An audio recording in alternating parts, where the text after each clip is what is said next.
नमस्कार, श्रेष्ठ भारत में आपका स्वागत है। मैं हूं मुक्ता सिंह।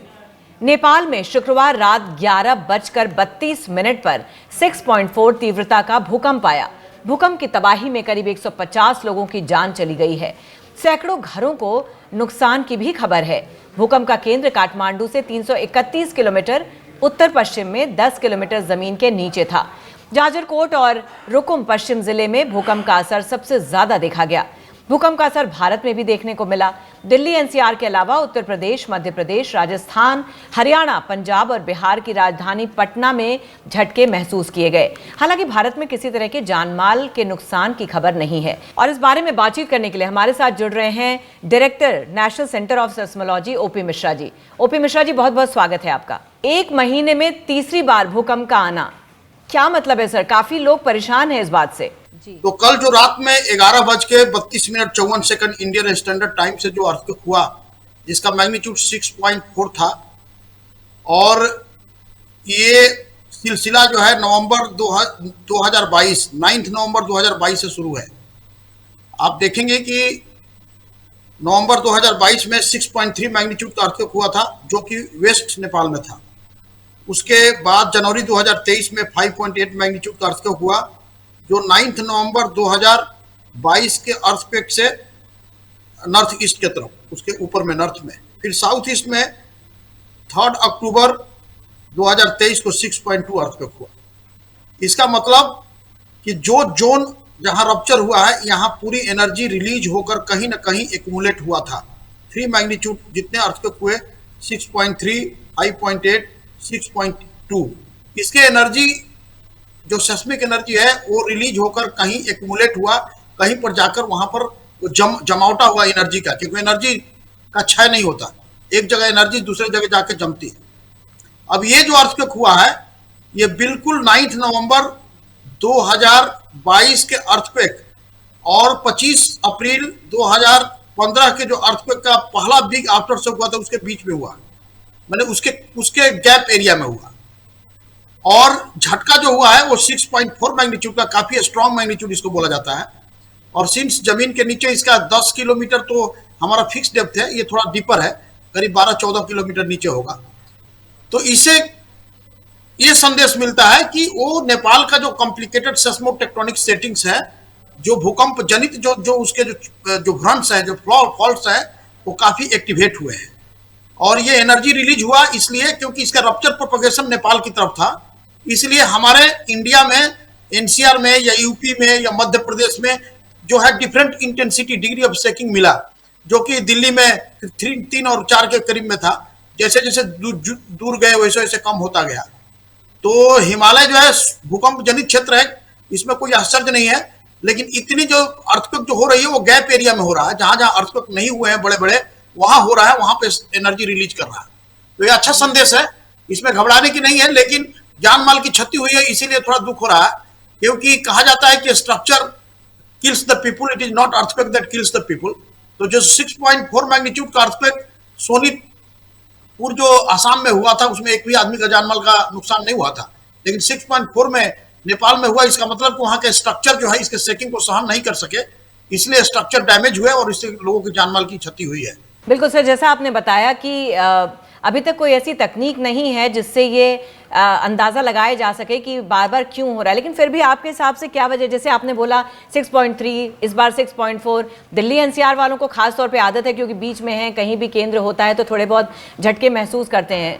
लेकिन इस बार जिस तरह से लोगों ने महसूस किया, काफ़ी अफरा तफरी थी लोगों में, सभी लोग अपने घर से बाहर निकल आए और काफ़ी परेशान थे, और बार बार ये चीज़ें हो रही हैं, इससे लोगों को परेशानी और ज़्यादा समझ में आ रही है। सही बोला। एक्चुअली तकनीक है, हम लोगों ने ऑलरेडी डिमार्केट किया है पूरा इंडिया को, पूरा वर्ल्ड डिमार्केटेड है कि कहां पर बड़ा अर्थक्वेक होगा, कहां पर छोटा अर्थक्वेक होगा, कहां पर स्ट्रॉन्ग अर्थक्वेक होंगे, कहां पर मॉडरेट अर्थक्वेक होंगे। इसका डिमार्केशन सारे वर्ल्ड में किया गया, इंडिया में किया गया है। और ये हिमालयन जोन में, जो हिमालय में जो नेपाल हिमालय कहा जाता है, ये सेस्मिक गैप जोन में पड़ता है, जहां पर अर्थक्वेक की फ्रीक्वेंसी जो है छोटा छोटा होता है, लेकिन बड़े बड़े अर्थक्वेक जो है वो आपको याद होगा 1833 में भी हुआ था, फिर 2015 में उसके बाद हुआ 7.9 अर्थक्वेक का। तो ये डिमार्केटेड जोन है इसमें, और डिमार्केटेड जोन इसलिए है कि वहां पर काफी भूकंप जनित जो है बड़े बड़े फॉल्ट हैं। जिस फॉल्ट को हम बोलते हैं, जैसे कि एमसीटी जो है, मेन सेंट्रल थ्रस्ट, जहां पर ये कल अर्थक्वेक हुआ है, उसी तरह उसके जो साउथ में आइएगा तो एमबीटी है, मेन बाउंड्री थ्रस्ट है, जो रीजनल फॉल्ट्स है, जिसकी कनेक्टिविटी इंटायर भूटान में लेकर के नेपाल से होते हुए, उत्तराखंड से होते हुए पूरी कश्मीर तक पहुंचता है, और इस तरह से ये एक दूसरे से कनेक्टेड है। तो ये भूकंप जनित फॉल्ट होने के वजह से स्ट्रेन डिफरेंशियल हो रहा है, कॉन्फ्लिक्ट हो रहा है कंपोजिशनल प्रॉपर्टीज में, कॉन्फ्लिक्ट हो रहा है स्ट्रेस के लेवल में, डिफरेंशियल स्ट्रेन जनरेट हो रहा है, तो वहां पर जो है रॉक टूटना लाजमी है। So it was the type of the breaking, और ये इसलिए हो रहा है क्योंकि शियरिंग और बियरिंग स्ट्रेंथ जहां रॉक का टूट रहा है स्ट्रेस एक्युमुलेशन से वो एक्सीड कर जा रहा है, इसलिए हो रहा है। शियरिंग और बियरिंग स्ट्रेंथ एक्सीड कर जा रहा है, स्ट्रेस एक्युमुलेशन उसको एक्सीड कर दे रहा है, इसलिए टूट जा रहा है, और ये टूटेगा ही, क्योंकि टूटना रॉक का ये नॉर्मल प्रोसेस है। क्योंकि इंडियन प्लेट देखिए ऑलवेज मोबाइल है, moving towards the north east है, 5 सेंटीमीटर पर ईयर के तरफ से डायनेमिक है, इसलिए कहीं कोलिजनल टेक्टोनिक्स, सबडक्शन टेक्टोनिक्स के चलते फॉल्ट जो है काफी स्ट्रेन्ड है, फॉल्ट काफी स्ट्रेस्ड है, इसलिए हो रहे हैं। और पूरी हिमालय जो सेस्मोजेनिक है, आपको जोन 4 और 5 में बांटा गया है। अब इसके है कि एहतियात बरतने हैं, और पूरा वर्ल्ड का आप देखेंगे, जापान में देखिए, जापान भी 4 प्लेट के जक्स्टा पोजीशन पर बैठा है।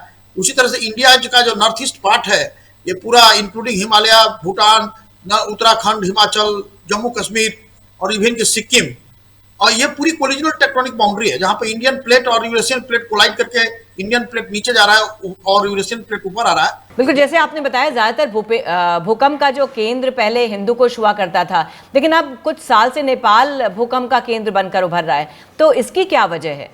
आप देखिए, हिंदुकुश में भी अर्थक्वेक होते हैं। अभी हमारा अफगानिस्तान में कल भी रिकॉर्ड किए हैं, छोटा बड़ा होता है, परसेप्टेबल। अभी आप देखिए, अभी कुछ दिन पहले अफगानिस्तान में अर्थक्वेक हुआ था, कुछ दिन पहले, 15-20 दिन पहले, जहां पर काफी लोग मरे थे। लेकिन यदि वही अर्थक्वेक यदि डीपर होता, 200 किलोमीटर, 180 किलोमीटर होता, तो दिल्ली भी फील करता सरफेस वेव से।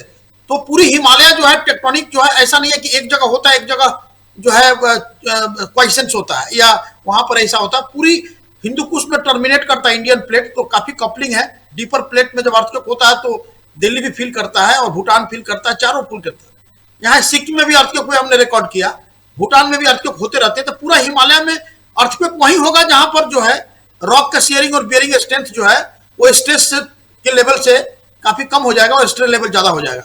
तो ये कोई प्रक्रिया है, ये फिजिकल प्रोसेसेस है, और ऐसा नहीं घबराने का कि नेपाल में क्यों हो रहा है, क्योंकि नेपाल में जल्दी जल्दी रॉक टूट रहा है, क्योंकि उसका शेयरिंग बियरिंग स्ट्रेंथ जो है, स्ट्रेस एक्युमुलेशन काफी ज्यादा हो रहा है। ये कह सकते हैं कि नेपाल के क्षेत्र में in comparison to other area में स्ट्रेस एक्युमुलेशन बहुत फास्टेस्ट हो रहा है, जिससे कि रॉक टूट जा रहा है। तो एक्युमुलेट नहीं हो पा रहा है कि बिगर अर्थक्वेक के लिए, जैसे यही यदि नहीं टूटता तो हो सकता था कि 8 मैग्नीट्यूड और 9 मैग्नीट्यूड का अर्थक्वेक होता। तो अच्छा हुआ ना कि ये टूट गया 6.4 पे ही, तो अच्छा रहा, 7.9 और 8 पॉइंट के में नहीं गया।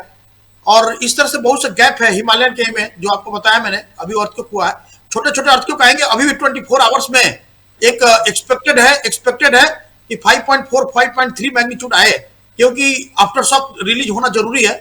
6.4 मैग्नीट्यूड यदि मेन शॉक है, तो आफ्टर शॉक जो है 1.1 1.2 मैग्नीट्यूड का होगा।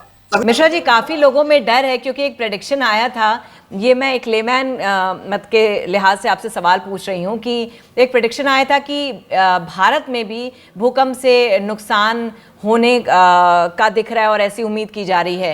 तो क्या आपको लगता है कि लोगों को कोई डरने की जरूरत है? ये लोगों के दिमाग में हो गया, इसलिए लोगों के मन में बार बार ये भी डर सताता है कि कहीं यहाँ पर भी तो नुकसान नहीं होगा। तो आपको लगता है कि लोगों को कोई डरने की जरूरत है?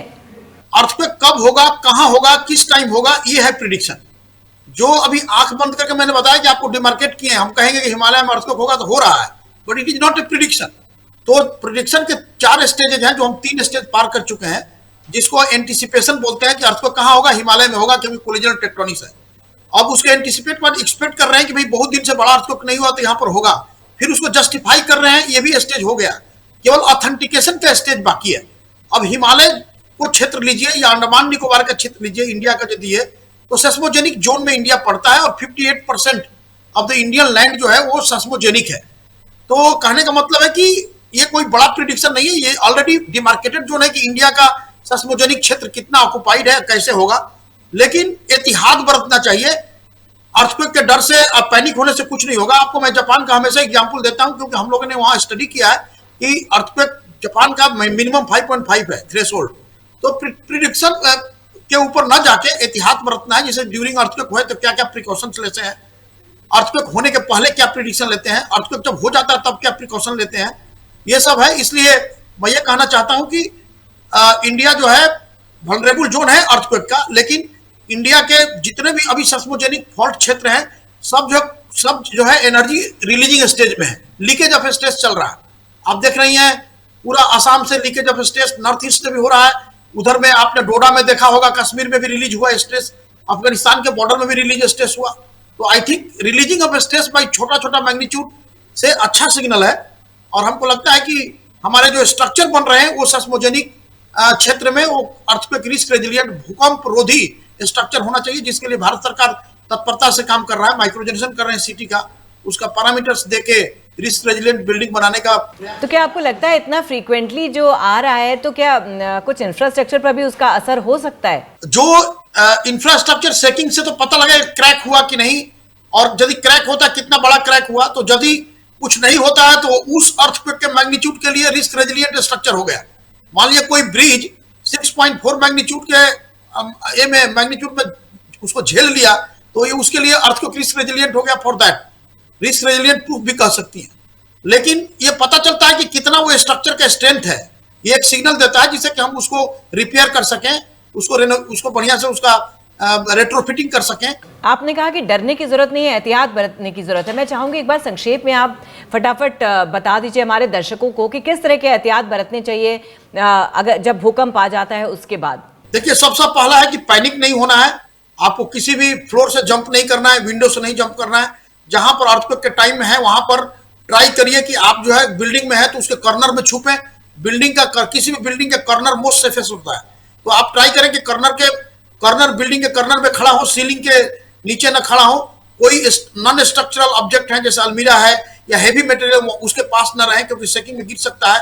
और दूसरा चीज यह है कि जहां पर आपको सर को बचाना है, अपने माथा को बचाना है, इसके लिए आप यदि टेबल है, यदि कोई आपके पास चौकी है या बेड है, वहां पर सर को बचाने का छुपने का ट्राई करें। यानी जो लोग हाई राइज बिल्डिंग्स में रहते हैं और अगर ऊपर वाले फ्लोर पे हैं तो वो नीचे उतरने की भी उस वक्त कोशिश ना करें और वो अपने कॉर्नर में छुपे में अपने सर को बचाने का ट्राई करें हाई राइज बिल्डिंग में भी, क्योंकि हाई राइज बिल्डिंग के लोग जो है काफी ज्यादा सेकिंग फील करते हैं, क्योंकि टाइम पीरियड वहां ज्यादा होता है और कंपेरिजन टू सेम अर्थक्वेक के लिए नीचे के ग्राउंड फ्लोर का।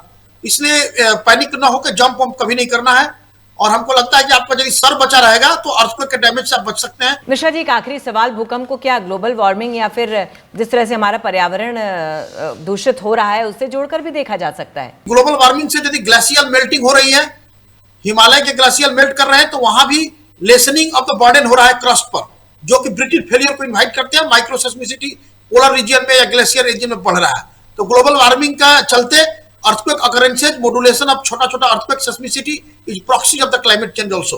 सो दोनों साहब प्रदूषण से इसको हम नहीं जोड़ सकते अभी। जी, तो चलते चलते एक लाइन में आप क्या कहना चाहेंगे दर्शकों को? मैं दर्शकों को कहूंगा कि आप एकदम जो भी ऑथेंटिक ऑर्गेनाइजेशन आपको इंफॉर्मेशन दे रहा है उसको सुनिए, प्रोपेगेंडा में मत जाइए, और जो भी एहतियात बरतने की जो कही गई है, NIDM national institute disaster management, NDMA national disaster management authority, हमारा NCS जो देता है उसको पालन करें और लोगों को समझाएं, पैनिक ना हो, एक दूसरे को कोऑपरेट करें। और हमको लगता है कि अर्थक्वेक को रोक नहीं सकते, प्रिडिक्ट नहीं कर सकते, लेकिन एहतियात जरूर बर सकते हैं। नया बिल्डिंग में यदि आप खरीद रहे हैं, बना रहे हैं, तो रिस्क रेजिलिएंट भूकंप अवरोधी बिल्डिंग का अवलोकन करके ही करें और रहें, और यदि बिल्डिंग खराब है तो उसका रेट्रोफिटिंग कराएं। सबसे महत्वपूर्ण बात है मिश्रा जी, डरने की जरूरत नहीं है, एहतियात बरतने की जरूरत है। बहुत बहुत शुक्रिया इस पूरी जानकारी के लिए, इतनी इंपॉर्टेंट इंफॉर्मेशन देने के लिए बहुत बहुत धन्यवाद। श्रेष्ठ भारत पर खबरों से जुड़े रहने के लिए चैनल को सब्सक्राइब करें, बेल आइकन दबाएं और देखते रहें श्रेष्ठ भारत।